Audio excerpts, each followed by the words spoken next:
Magandang gabi, Benedict. Hanggang ngayon ba ay meron pa rin tayong mga kababayan dyan na dumadalaw sa mga puntod dyan?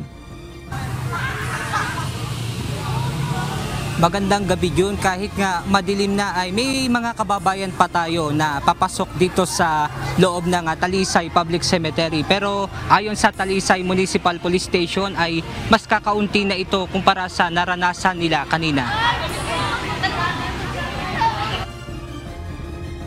Kabilang sa mga dumalaw dito si Tatay Alejandro Vargas, asawa ng isa sa mga nasawi sa nangyaring landslide sa Barangay Sampaloc noong October 24. Kwento niya, maswerte na lang anya na nakaligtas siya at hindi tinangay ng pagragasa ng hanggang dibdib na putik.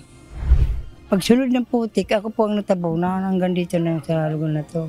Itinas ko po yung dalawang kamay, sabi ko sa mga kanggang ko, likas na kayo, bala na ako sa sarili ko. Ang nangyari po, nagsilikas din naman sila pero hindi pa ako iniwanan ng iba. Hanggang sa ako'y, hindi naman sa pagyayabang ako'y nakalibre. Dahil sa nangyari, kahit mahirap man sa kanyang loob ay handa na siyang lumipat ng tirahan. Ay hindi na po, dahil po sa nangyaring trauma sa akin, hindi na pa ako babalik. Sinusumpa ko sa sarili ko. Pero hindi man ako lalayo din sa sakop ng Talisay. Dahil meron pa ako din pinagkakakitaan din na pag-aalaga, halimbawa may trabaho. Bagamat pahilom na ang ilang sugat sa katawan na natamo sa sakuna, hindi pa rin humihilom ang kanyang pangungulila sa asawa at mga apo. Ay hindi pa po sa ngayon, puno-puno pa ako ng kalungkutan. Ito po parang ano pa po talagang kalagayan ko.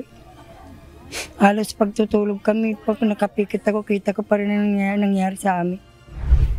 Galing naman ng Tagaytay City ang pamilya ni Ryan Pereña na bumisita rin sa sementeryo. Ngunit hindi nila inasahan na wala na ang puntod ng kanilang 4 na kaanak. Nagiba ito matapos mabagsakan ng malaking puno at gumuho pababa ng bangin. Nagulat lang talaga kami ngayon kasi anong nangyari. Talagang guho talaga wala kami magagawa. Yun lang, tatanggapin na lang namin ang nangyari. Nananawagan naman sila sa pamunuan ng sementeryo na sana ay makuha pa ang mga labi ng kanilang nakalibing na kaanak. Ayun, sana matulungan kami na ma-recover yung mga buto ng aming mga kapatid doon kasi kaanak na nadala nung gumuhong lupa nga na yun. Sana po ay may pagbigay alam din sa amin kung paano namin ma-recover at may lipat namin sa maayos na lagayan yung kapatid namin. Wala pang tugon sa kahilingang ito ang pamunuan ng sementeryo. June, as of now, napansin natin na marami ng mga kababayan natin ang papalabas dito sa sementeryo. Ayon sa inisyal na datos ng Talisay Municipal Police ay nasa 7,000 na mga kababayan natin yung dumagsa dito. At wala naman untoward incident na naitala ang PNP at nagpapasalamat din sila sa mga kababayan natin dahil sa kanilang pagsunod na hindi na magdala ng mga ipinagbabawal na gamit. Yan muna ang ating update mula rito sa Talisay, Batangas. Balik sa inyo dyan, June.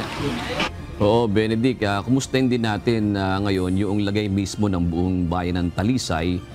Naklear na ba yung pangunahing kalsada dyan?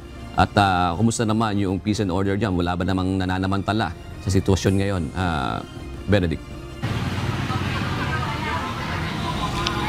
Yes, Jude, yan yung sa ating pag-iikot ay wala namang mga kalsada pa na hindi na clear at nadadaanan na nga yung mga kalsada papunta ng Laurel. At sa pag-iikot din ng PNP ay wala nga silang naitalang untoward incident dahil bukod dito sa sementeryo ay nakabantay din sila sa mga evacuation center. June. Maraming salamat, Benedict Samson.